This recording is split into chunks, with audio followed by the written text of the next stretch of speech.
কম। ফকিরখালী আমাদের বিএনপির ঘাঁটি। যতবার বিএনপি ইলেকশন করেছে, ফকিরখালীর লোক যতবার সুযোগ পেয়েছে ধানের শীষের পক্ষে ভোট দিয়েছে।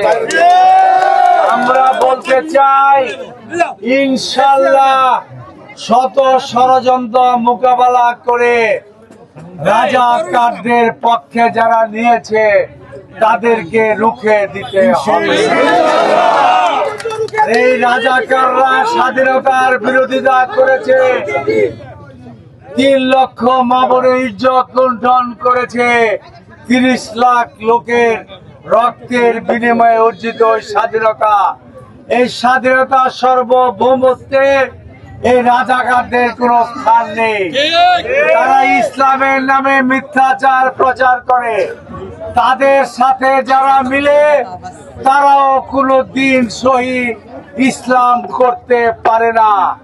এই কথাটা আমার না, হেফাজতের হুজুর বলেছে। জামাতে ইসলাম ইসলাম না, তার সাথে যারা থাকে তারাও মুসলিম না।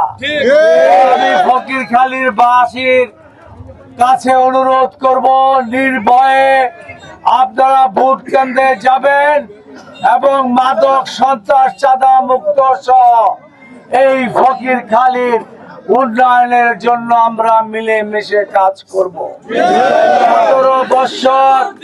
17 বছর ভোটারবিহীন সরকার ছিল, এই এলাকার উন্নয়ন হয় নাই।